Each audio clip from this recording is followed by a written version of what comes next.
Everyone, कैसे हैं आप सब। आई होप आप सब स्वस्थ होंगे, मस्त होंगे और पठन पाठन में व्यस्त होंगे।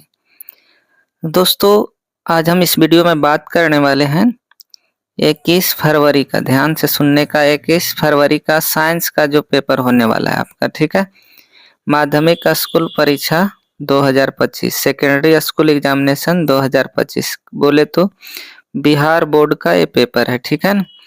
तो इसका मतलब ये नहीं है कि और सारे बोर्ड के लिए इम्पोर्टेंट नहीं है, ठीक है। और सारे बोर्ड के लिए भी इम्पोर्टेंट है। साथ ही साथ इसमें हम लोग अच्छे अच्छे सवालों को देखेंगे साइंस का, जहां भी पूछा जाता है। और देखिए, विषय कोड क्या है आपका, 112 है, ठीक है। टाइम मिलता है 2 घंटा 45 मिनट, ठीक है। 80 सवाल MCQ होते हैं, उसमें से आपको 40 बनाना होता है, बाकी सब्जेक्टिव होते हैं, ठीक है। तो चलिए हम शुरू करते हैं। साथ ही साथ एक जरूरी सूचना कि जो लोग चैनल पे नए हैं वो चैनल को सब्सक्राइब कर बेल आइकॉन को प्रेस कर दे। देखिए, जो 21 फरवरी का एग्जाम होगा ना, डिट्टो सवाल देखने को आपको हूबहू मिलेगा, एक भी फालतू नहीं आता है, ठीक है ना। तो आपको करना क्या है, 2-3 बार वीडियो को देख लेना, ठीक है। चलिए सवालों को शुरू करते हैं। इंस्ट्रक्शन पढ़ लेना है, ठीक है ना। और मैंने बता ही दिया और आगे भी बताऊंगा। चलिए सवालों को शुरू करते हैं। 2 सेक्शन में सवाल पूछे जाते हैं। कितने सेक्शन में? 2 सेक्शन में, ठीक है। सेक्शन ए ऑब्जेक्टिव टाइप का होता है, ठीक है। देखिए 40x1 लिखा है, मतलब 80 सवाल दिया गया, 40 का उत्तर देना है। और एक OMR शीट में एक बॉक्स को रंगना है आपको, ठीक है। चलिए, जो लोग चूहा मार के अभी तक खा रहे थे, थोड़ा सा भी पढ़ाई नहीं किए हैं, उन लोगों के लिए यह वीडियो रामबाण की तरह काम करेगा। और आप एक वीडियो देखकर 90% से ज्यादा मार्क्स गेन कर सकते हैं, ठीक है। चलिए, पहला खूबसूरत सा सवाल है जो आपके स्क्रीन पे आ गया है, ठीक है। कह रहा है, पहला सवाल क्या कह रहा है, किसी प्रकाश स्रोत के सामने एक रुकावट रख देने पर क्या बनता है, ठीक है। क्या बनेगा? शैडो बनेगा, छाया बनेगा। ये ऑप्शन करेक्ट हो गया, ठीक है। कह रहा है, what is found when an obstacle is placed front of light source, तो शैडो बनेगा। अगला सवाल देखिए, दूसरा सवाल अच्छा सवाल है, इजी है, इसी टाइप का सवाल पूछा जाता है। हूबहू लड़ेगा एकदम, 100% गारंटी है। समतल दर्पण की फोकस दूरी होती है इनफिनाइट होती है, अनंत होती है, ठीक है। Focal length of a plane mirror क्या होती है? इनफिनाइट, अनंत। अगला सवाल देखिए, तीसरा जो है न्यूमेरिकल सवाल है। तीसरा क्या है? न्यूमेरिकल सवाल दिया गया है, ध्यान दीजिएगा। थोड़ा छोटा कर लेता हूँ, चलिए अब ठीक हो गया। देखिए, ध्यान देना है हम लोग को। तीसरा सवाल बोला जा रहा है कि 1 मीटर फोकस दूरी वाले उत्तल लेंस की क्षमता बताना है, पावर ऑफ लेंस निकालना है। Power of lens P = 1/f होता है। f को मीटर में लिया जाता है, किस में लेंगे जी? f को मीटर में, ठीक है। अगर f सेंटीमीटर लेंगे तो 100/f हो जाता है, ठीक है ना। हाँ, कभी कभी डायरेक्ट फार्मूला भी पूछ देता है। देखिए, पावर = 100/f लिखेंगे तो f लेंगे हम लोग सेंटीमीटर में, ठीक है। अब देखिए, कह रहा है 1 मीटर फोकस दूरी वाले उत्तल लेंस की क्षमता क्या होगी। तो देखिए, 1 मीटर फोकस दूरी है, पावर = क्या हो जाएगा? 1/f होता है, f हो गया 1, यानी 1 आ गया। और इसका पावर का यूनिट डायोप्टर होता है, तो 1D इस सवाल का जवाब हो गया, ठीक है। देख लेते हैं ऑप्शन कौन सा है। ऐसे चीजों को समझना है। सी ऑप्शन करेक्ट हो जाएगा। कौन सा? C option. लेंस की क्षमता का जो मात्रक होता है डायोप्टर होता है, ठीक है। आगे बढ़ते हैं हम लोग, चौथा सवाल की ओर बढ़ते हैं। चौथा सवाल बोला जा रहा है कि निम्न में से किस लेंस को आप सारी लेंस कहते हैं? Which of the following lenses called diverging lens, ठीक है। निम्न में किस लेंस को आप सारी लेंस कहते हैं? चौथा नंबर सवाल का जवाब दीजिए, ठीक है। अवतल लेंस को आप सारी लेंस कहते हैं, कनकेव लेंस को, ठीक है। अपसारी। और अभिसारी किसको कहते हैं? उत्तल को। आगे बढ़ते हैं, पांचवा सवाल क्या बोला जा रहा है समझने का।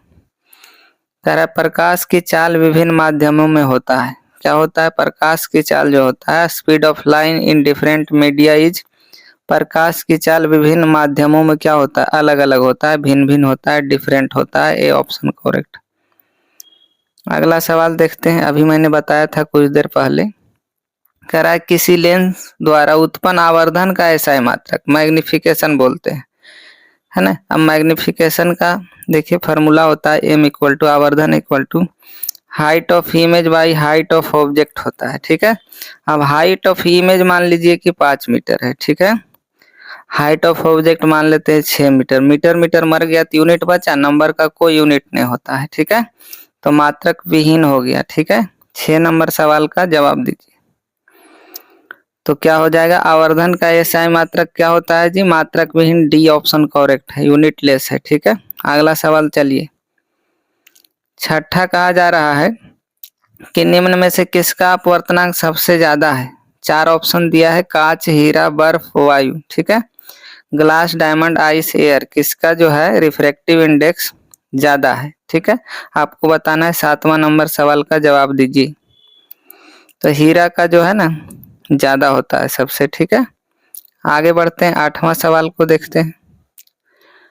8वां सवाल में क्या बोला जा रहा है कि एक अभिसारी लेंस बनाता है, ठीक है। जो अभिसारी लेंस बनता है उसमें कैसा इमेज बनता है, वही सवाल पूछा जा रहा है। एक कन्वर्जिंग लेंस फॉर्म्स, ठीक है। 8वां नंबर सवाल का जवाब दीजिए।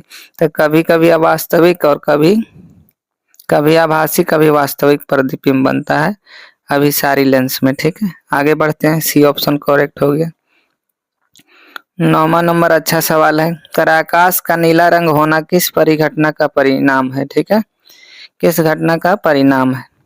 आकाश जो है नीला दिखता है, कौन सा कैसेज है। 9 नंबर सवाल का जवाब दीजिए। तो स्कैटरिंग ऑफ लाइट है, प्रकीर्णन, ठीक है।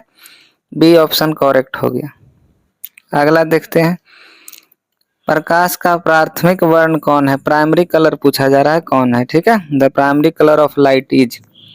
10वां सवाल का जवाब देना है आपको, ठीक है।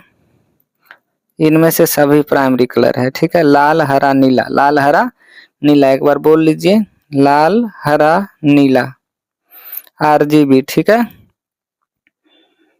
आगे से देखिए, अगला सवाल देखते हैं। 11 नंबर क्या बोला जा रहा है, कह रहा है वृहत संख्या में प्रकाश सुग्राही कोशिकाएं कहाँ होती है, ठीक है। Where are large numbers of light sensitive cell present. Cornea में, पुतली में, रेटिना में, इनमें से कोई नहीं। 11 नंबर सवाल का जवाब दीजिए। तो रेटिना में, कहाँ होता है, रेटिना में, ठीक है। अगला सवाल देखते हैं हम लोग, कह रहा है दूरदृष्टि दोष के उपचार के लिए किस लेंस का यूज करते हैं हम लोग, है ना। फार साइटनेस के लिए हम लोग कौन सा लेंस का यूज करते हैं, आपको बताना है। उत्तल, अवतल, बेलनाकार लेंस। 12 नंबर सवाल का जवाब दीजिए। तो उत्तल लेंस, ठीक है। दूरदृष्टि दोष को दूर करने के लिए उत्तल और निकट के लिए अवतल लेंस, ठीक है।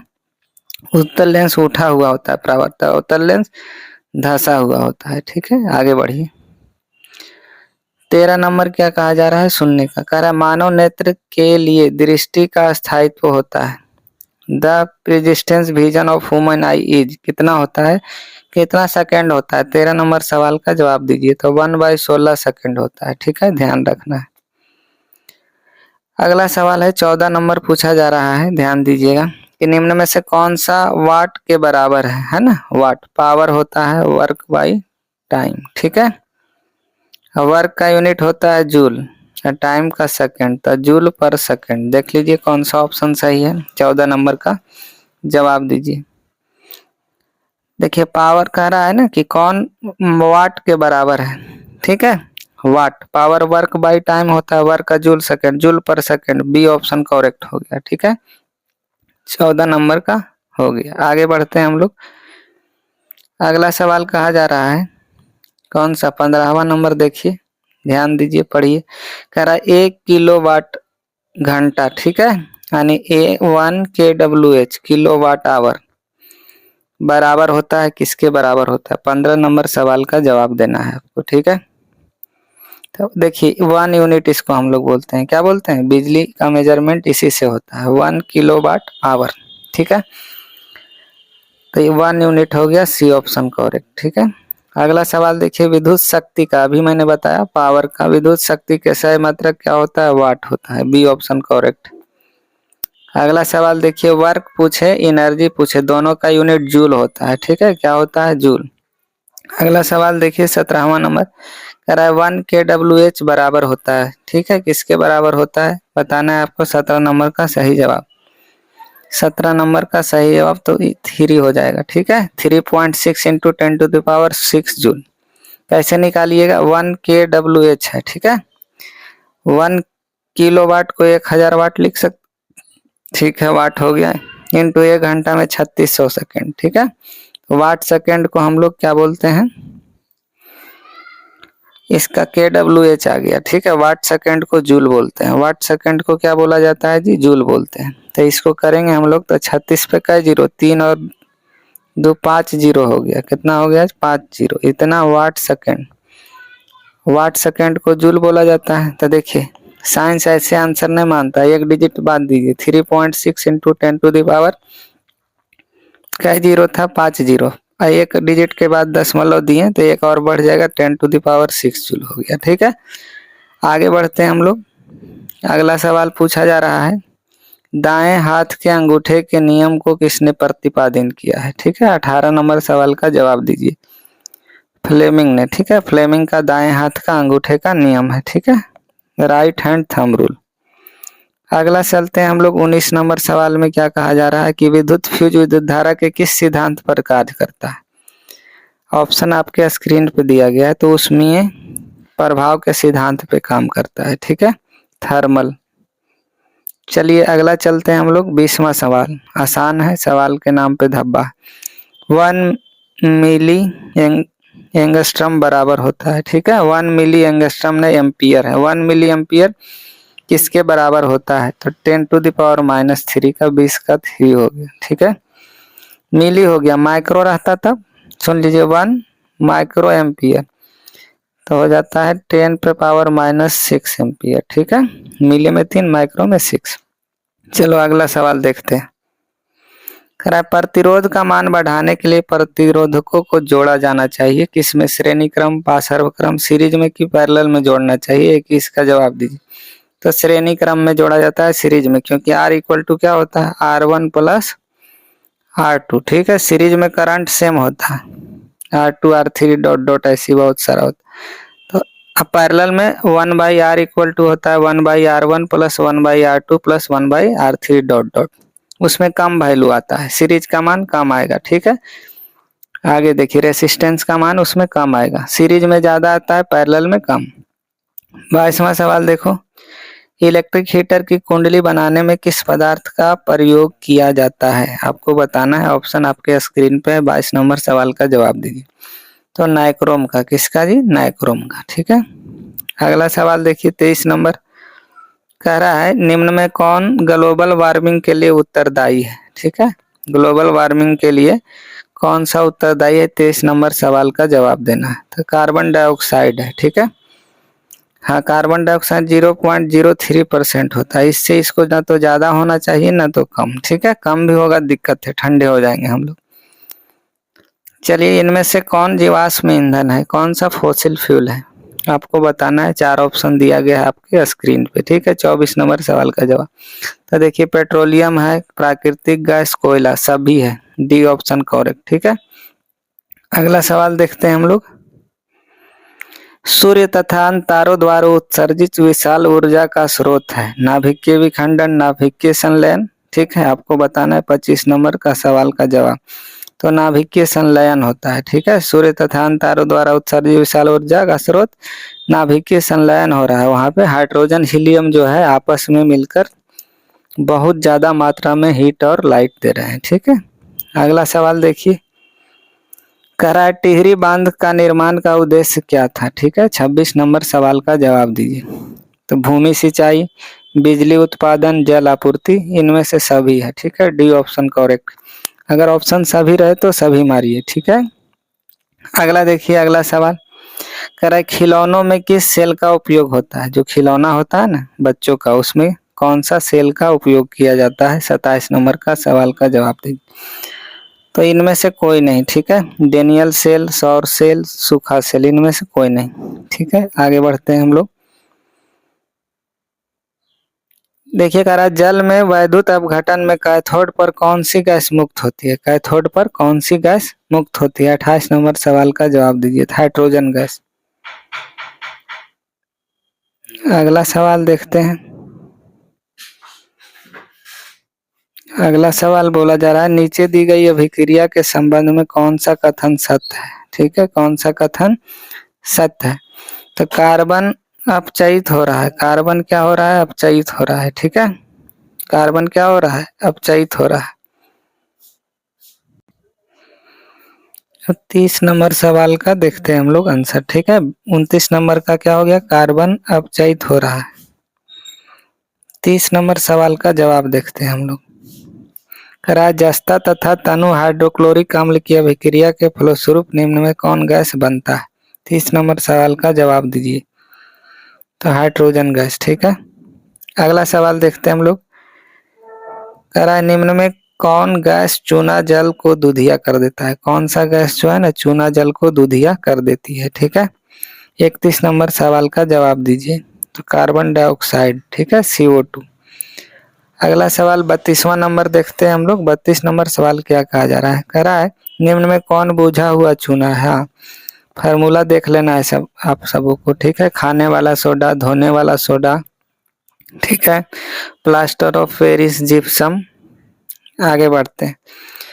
तो 32 नंबर सवाल का जवाब दीजिए। बुझा हुआ चूना कौन है? 32 का जवाब देना है। तो CaOH का होल ट्वाइस। ठीक है, यानी सी ऑप्शन करेक्ट हो गया। अगला समझते हैं हम लोग 33 नंबर सवाल।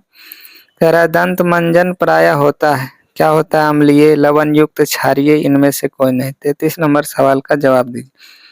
दंत मंजन जो होता है ना, क्या होता है? हल्का सा अम्लीय होता है। ठीक है, आगे बढ़ते हैं। देखिए कह रहा है नींबू में कौन सा अम्ल पाया जाता है? देख लीजिएगा सब सब्सटेंस में कौन सा अम्ल पाया जाता है। ठीक है, जैसे दही में लैक्टिक, चाय में टैनिक, सेव में मैलिक एसिड। ठीक है, और बिच्छू डंक मानता है मैथोनोइक एसिड। नींबू में खट्टे चीज जितना भी है 34 नंबर सवाल का दीजिए। तो सिट्रिक अम्ल पाया जाता है खट्टे फलों में। ठीक है, अंगूर में भी सिट्रिक अम्ल। आगे देखते हैं हम लोग अगला सवाल। कह रहा है 35 नंबर सवाल देखने का। कह रहा है मिल्क ऑफ मैग्नीशिया का पीएच मान होता है। Milk of magnesia. ठीक है, मिल्क ऑफ मैग्नीशिया पीएच मान कितना होता है? 35 का जवाब दीजिए। 10.5। ठीक है, क्या होता है? बेस होता है ना, इसलिए 7 से ज्यादा इसका होता है। ठीक है, अगला सवाल देखिए। कह रहा है जस्ता का अयस्क है। जस्ता का अयस्क कौन है इसमें? 36 नंबर सवाल का जवाब। तो जस्ता का होता है जिंक ब्लेंड। क्या होता है? Zinc blende. अगला सवाल देखिए 37 नंबर कह रहा है कि धातु जो सिर्फ अम्लाराज में घुलता है वह है। धातु जो सिर्फ अम्लाराज में घूमता है ना, अम्लों का राजा किसको कहते हैं? सल्फ्यूरिक एसिड को, H2SO4 को कहा जाता है। कॉमन साल्ट का फार्मूला पूछे तो NaCl। ठीक है, फिलहाल 37 नंबर सवाल का जवाब दिए। धातु जो सिर्फ अम्लराज में घूमता है माने H2SO4 में घुलता है। कौन सा धातु है? 4 ऑप्शन आपके स्क्रीन पे दिया गया। तो Au हो जाएगा। ठीक है, Au बोलो तो गोल्ड। ठीक है, कौन सा? गोल्ड। आगे बढ़ते हैं हम लोग।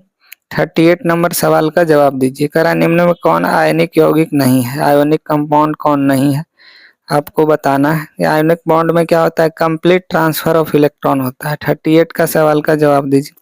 तो HCl नहीं है। ठीक है, अगला सवाल देखिए। कह रहा है हीलियम। हीलियम गैस है, कौन सा गैस है? तो hydrogen, helium, neon, argon, krypton, xenon, radon. ठीक है, ये सब कैसा गैस है? अक्रिय गैस है, इनर्ट गैस है। ठीक है, 39 का हो गया आपका बी। अगला सवाल देखते हैं।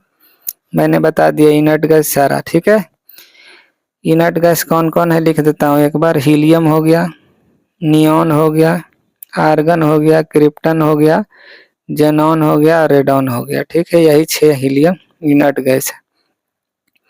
अगला देखिए कह रहा है सबसे कठोर प्राकृतिक पदार्थ कौन सा है इसमें से? ठीक है, 40 नंबर सवाल का तो हीरा है। कौन सा है? डायमंड। कार्बन के 2 अपरूप होते हैं मेनली, हीरा और ग्रेफाइट। एक और होता है बक फ्लोरेंस मिनिस्टर। ठीक है, चलिए 40 नंबर देखते हैं। 41 नंबर आ गए हम। कौन सा? 41 नंबर सवाल का जवाब देखते हैं।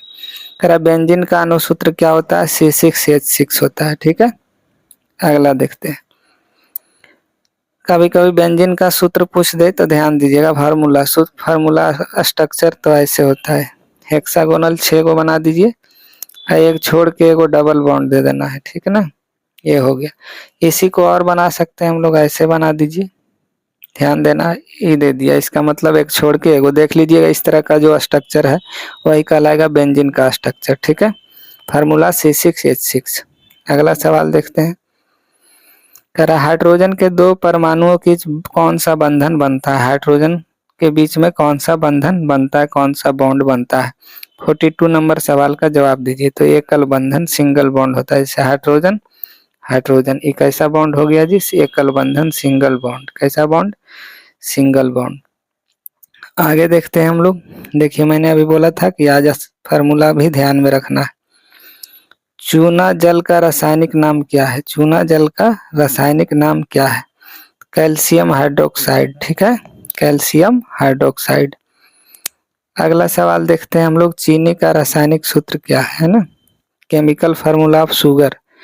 चलिए बताइए चीनी का रासायनिक सूत्र कौन सा है? 44 नंबर का C12H/O11, ठीक है, सी ऑप्शन करेक्ट हो गया। अगला देखते हैं हम लोग 45 नंबर सवाल। करा निम्न में कौन सा कार्बनिक यौगिक सबसे अधिक अभिक्रियाशील है? 4 गो ऑप्शन दिया गया है आपके पास। 45 नंबर सवाल का जवाब दीजिए। तो C2H4, ठीक है। अगला देखिए, अगला पूछा जा रहा है 46 नंबर कि मेंडलीफ ने अपनी आवर्त सारणी तैयार करने कौन सा मापदंड अपनाया था? ठीक है, परमाणु द्रव्यमान। मेंडलीफ साहब कैसे परमाणु द्रव्यमान। मोसले साहब जो है, देख सुन लीजिए, मोसले साहब जो है ना एटॉमिक नंबर बोले थे। क्या बोले थे? परमाणु संख्या, एटॉमिक नंबर, परमाणु संख्या, परमाणु भार। मेंडलीफ साहब 46 का बी ऑप्शन करेक्ट। आधुनिक आधुनिक आवर्त सारणी के पिता किसे कहा जाता है? मोसले साहब को, ठीक है। 47 नंबर सवाल का जवाब देना है आपको। देखिए ध्यान दीजिए। निम्न में कौन क्षार धातु नहीं है? ठीक है, 47 का जवाब दीजिए। तो Mg क्षार धातु नहीं है, ठीक है। आगे बढ़ते हैं। अगला सवाल 48 नंबर क्या कह रहा है सुनने का। 48 नंबर में कह रहा है निम्न में कौन हैलोजन समूह का सदस्य है? हैलोजन ग्रुप का कौन सा मेंबर है? Barium, boron, bromine, beryllium. आपको बताना। 48 का जवाब दीजिए। तो ब्रोमीन, कौन सा? ब्रोमीन है। ब्रोमीन का सिंबल Br होता है, ठीक है। Atomic number 35। चलिए अगला सवाल देखते हैं। देखिए आप लोग को 1 से 30 तक एटॉमिक नंबर ध्यान में रखिए, परमाणु संख्या, ठीक है।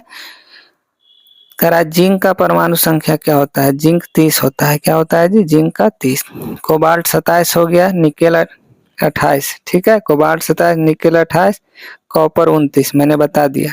कोबाल्ट 27 CO, निकेल 28 Na और कॉपर CO, ठीक है। आगे बढ़ते हैं हम लोग। करा इसमें 50 नंबर सवाल में देखिए, करा निम्न में कौन विद्युत ऋणात्मक होते हैं? कौन सा विद्युत ऋणात्मक होते हैं? 50 नंबर सवाल का जवाब दीजिए। तो जितने भी नॉन मेटल होते हैं, अधातु क्या होते हैं? इलेक्ट्रोनिगेटिव होते हैं, ठीक है, विद्युत ऋणात्मक होते हैं। अगला सवाल देखिए। अगला सवाल 51 नंबर क्या बोला जा रहा है ध्यान देने का कि राजस्थान के किस गांव में चिपको आंदोलन के क्रम में महिलाओं ने जान दे दी थी? ठीक है, कौन सा जगह है? राजस्थान के किस गांव में, ठीक है, पूछा जा रहा है। 51 नंबर सवाल का जवाब दीजिए। तो खेजरी, सुने हुए खेजरी, ठीक है, बी ऑप्शन करेक्ट हो गया। आगे बढ़ते हैं हम लोग 52 नंबर सवाल को देखते हैं। कह रहा है निम्न में किसके कारण पर्यावरण संतुलन बिगड़ जाता है? वनोरोपण, बढ़ती मानव जनसंख्या, अधिक हरे पौधे, जैव विविधता। 52 नंबर सवाल का जवाब दीजिए। तो बढ़ती हुई मानवीय जनसंख्या के कारण संतुलन बिगड़ रहा है, ठीक है, पॉल्यूशन बढ़ रहा है। अगला देखिए, अगला सवाल भी अच्छा है। कह रहा है पर्यावरण को प्रदूषण से बचाने का सबसे अच्छा तरीका कौन सा है? ठीक है, पर्यावरण को बचाने का सबसे अच्छा तरीका कौन सा है? देखिए वस्तु का पुनर्चालन, वस्तु का पुनर्उपयोग, वस्तु को उपयोग में कमी, इनमें सभी। हाँ, तो इनमें से सभी सही हो गया इसका। अगला सवाल देखते हैं। अगला पूछा जा रहा है कि सौर सेल में किसका उपयोग होता है? यूरेनियम का, प्लेटोनियम का, सिलिकॉन का, प्लास्टिक का। 54 का जवाब दीजिए। तो सिलिकॉन का होता है। किसका होता है? सिलिकॉन का। मोबाइल में भी जो है ना चिप होता है, सिम वाला जो, वो भी सिलिकॉन का चिप होता है। ठीक, आगे बढ़ते हैं। अगला हम लोग देखते हैं 55 नंबर, निम्न में कौन मुख्यतः बायोगैस है? कौन सा बायोगैस है? 55 का जवाब दीजिए। CH4 मीथेन को बायोगैस बोलते हैं। किसको बोलते हैं जी? मीथेन को बायोगैस बोला जाता है। मार्स गैस भी इसको बोलते हैं। ठीक है, अगला देखिए, कह रहा मनुष्य के दांत की सबसे ऊपरी परत को क्या कहते हैं? सबसे ऊपरी परत को क्या कहा जाता है? 56 का जवाब दीजिए। तो इनामेल कहते हैं। क्या कहते हैं? Upper most layer of human teeth को बोलते हैं इनामल, हार्डेस्ट पार्ट होता है। चलिए अगला सवाल देखते हैं 57 नंबर, कह रहा है जठर ग्रंथियां पाई जाती है। जठर ग्रंथियां कहाँ पाई जाती है? 57 नंबर का जवाब दीजिए। तो आमाशय में। कहाँ पाई जाती है? आमाशय में। आमाशय बोले तो स्टमक, ठीक है, पेट जिसको कहते हैं। अगला सवाल देखिए, कह रहा है निम्न में कौन वसा के पाचन में सहायक है ना? कौन डाइजेशन ऑफ फैट में हेल्प करता है? Lipase, maltase, ptyalin, lactase. ठीक है, 58 का जवाब दीजिए। 58 का तो लाइपेज। कौन सा? लाइपेज हेल्प करता है डाइजेशन ऑफ फैट में। अगला सवाल देखते हैं हम लोग, कह रहा है पीत रस का रंग होता है। ठीक है, पीत रस का रंग कैसा होता है? 59 का जवाब दीजिए। हरा होता है। कैसा होता है? हरा, ग्रीन होता है। चलिए अगला सवाल देखते हैं हम लोग, पौधों में श्वसन होता है, तना में, पत्तियों में, जड़ में, इनमें से सभी में। 60 नंबर सवाल का जवाब दीजिए। तो पत्तियों में श्वसन होता है कहाँ से? जड़, तना, पत्तियों, जड़, सभी में से होता है। ठीक है, आगे बढ़ते हैं।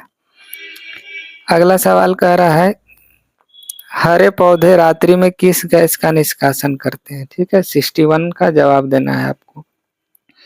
तो CO2। इसलिए रात में नहीं सोना चाहिए। सुन लीजिए, रात में पेड़ के नीचे क्यों नहीं सोना चाहिए? क्योंकि पेड़ पौधे रात में उल्टा प्रोसेस करते हैं, कार्बन डाइऑक्साइड छोड़ते हैं और ऑक्सीजन ग्रहण करते हैं। कोई भूत चुड़ैल प्रेत नहीं आता है। ठीक है, इसलिए कहावत आता है। सवाल आपको आएगा कि रात में पेड़ के नीचे क्यों नहीं सोना चाहिए, तो बोलना है वहां पे कि रात में जो है पेड़ पौधे कार्बन डाइऑक्साइड छोड़ते हैं, ऑक्सीजन लेते हैं, ऑक्सीजन की कमी हो जाएगा, इसलिए नहीं सोना चाहिए वहां पे। ठीक है, अगला सवाल देखिए, 62 नंबर कहा जा रहा है किण्वन के फलस्वरूप कितने एटीपी का निर्माण होता है? ठीक है, किण्वन के फलस्वरूप कितने एटीपी का निर्माण होता है? 62 नंबर सवाल का जवाब दीजिए। तो 2। कितना? 2 एटीपी का निर्माण होता है। अगला सवाल देखिए, अगला कह रहा है कि सामान्य डायस्टोलिक रक्तदाब होता है, नॉर्मल डायस्टोलिक ब्लड प्रेशर, ठीक है, कितना होता है? आपको बताना है। 63 नंबर का सवाल आसान है, 80 होता है। देखिए 120/80 इस तरह से लिखा जाता है ना, सिस्टोल और डिस्टोल। ठीक है, नीचे वाला 80। चलिए आगे बढ़ते हैं हम लोग।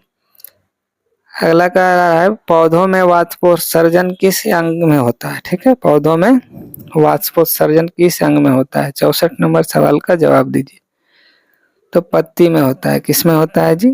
ट्रांसपायरेशन पत्तियों में होता है। अगला सवाल देखिए, 65 नंबर कह रहा है कि अस्थि क्या है?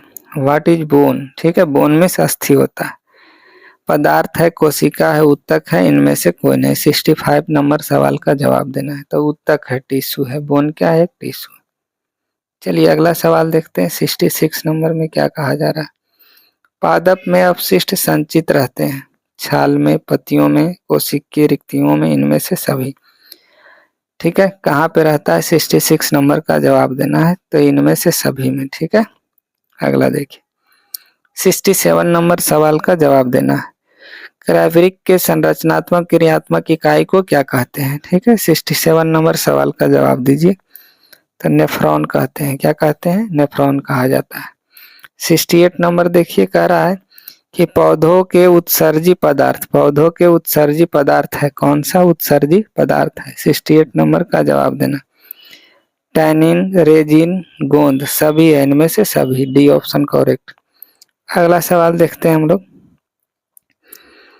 अगला 69 का रहा, स्मरण शक्ति का मुख्य केंद्र क्या होता है? The main centre of memory is. Memory का मेन सेंटर क्या होता है? सेरिब्रल, पेडकन, डाइफ्लैफाइलोन, ऑप्टिक पाइली, सेरिब्रम। ठीक है, 69 का जवाब देना है आपको। सेरिब्रम होता है। कौन सा? सेरिब्रम। स्मरण शक्ति का केंद्र बोला जाता है। अगला सवाल देखिए, कह रहा है 70 नंबर, जड़ का अधोगामी वृद्धि कहलाता है ना। जड़ का 70 नंबर सवाल का जवाब देना। गुरुत्वानुवर्तन, ठीक है। जियोट्रोपिज्म, जड़ का अधोगामी वृद्धि कहलाता है गुरुत्वानुवर्तन, ठीक है। जियोट्रोपिज्म। चलिए आगे बढ़ते हैं। 71 नंबर सवाल क्या कह रहा है? एस्ट्रोजन स्रावित होता है। एस्ट्रोजन इज सेक्रेटेड बाय, कहाँ होता है? विरसन द्वारा, थायराइड द्वारा, अंडाशय द्वारा, लैंगरहैंस की दीपिकाओं द्वारा, ठीक है। चलिए 71 का जवाब दीजिए। तो अंडाशय द्वारा एस्ट्रोजन स्रावित होता है, ठीक है। अगला सवाल देखिए। अगला सवाल कहा जा रहा है कि स्वपरागन निम्न में से किन पौधों में होता है, ठीक है। स्वपरागन 72 नंबर सवाल का जवाब देना। तो उभयलिंगी पौधों में जो है ना स्वपरागन होता है, बाइसेक्सुअल। अगला देखते हैं हम लोग। कह रहा है गर्भाशय के किस भाग में भ्रूण विकसित होता है? चलिए ऑप्शन दिया हुआ है, ऑप्शन से आप बताइए 73 नंबर का, ठीक है। तो एंडोमेट्रियम में, कहाँ पे? एंडोमेट्रियम में। देखिए इंग्लिश को हिंदी लिख देता है। अगला सवाल देखिए 74 नंबर। 74 नंबर क्या कह रहा है कि निम्न में कौन सा भाग केवल पुष्प जनानांग में पाया जाता है, ठीक है। 74 का जवाब दीजिए। तो शुक्रवाहिका, ठीक है। Voice difference. अगला सवाल देखते हैं 75 नंबर, इम्पोर्टेंट सवाल है, बार बार पूछा जाता है। कर आनुवांशिकता का फादर किसे कहते हैं? आनुवांशिकता का फादर किसे कहा जाता है? तो ग्रेगर जॉन मेंडल को, मेंडल साहब को, ठीक है। शॉर्ट में मेंडल भी रह सकता है। Who is called father of genetics, ठीक है। तो जॉर्ज मेंडल। अगला सवाल हम लोग देखते हैं 76 नंबर। एक और पूछा जाता है, मेंडल साहब ने किस पौधे का प्रयोग करके जो है ना नाटा और लंबा का पता किया था? तो मटर का पौधा, पी का। चलिए 76 नंबर देखते हैं। मेंडल किस देश में ईसाइयों के एक मठ के पादरी थे, ठीक है। मेंडल साहब जो है किस देश में ईसाइयों के एक मठ के पादरी थे? ऑप्शन आपके स्क्रीन पे दिया गया है, बताइए। ऑस्ट्रिया का, ठीक है। ऑस्ट्रिया का। अगला 77 नंबर सवाल का जवाब देना है। इनमें कौन वर्गीकरण के सबसे ऊपरी पायदान पर अवस्थित है? 77 नंबर सवाल का जवाब देना है। जगत, कौन सा किंगडम होता है सबसे ऊपर? अगला सवाल देखते हैं हम लोग 68 नंबर क्या कहा जा रहा है? सूक्ष्म उपभोक्ता का उदाहरण है। An example of micro consumer is, जीवाणु, कवक, शैवाल, ए और बी दोनों। 78 का जवाब दीजिए, ठीक है। तो ए और बी दोनों, ठीक है। मतलब कवक भी और जीवाणु भी सूक्ष्म उपभोक्ता का उदाहरण है, माइक्रो कंज्यूमर का। 79 नंबर सवाल देखिए।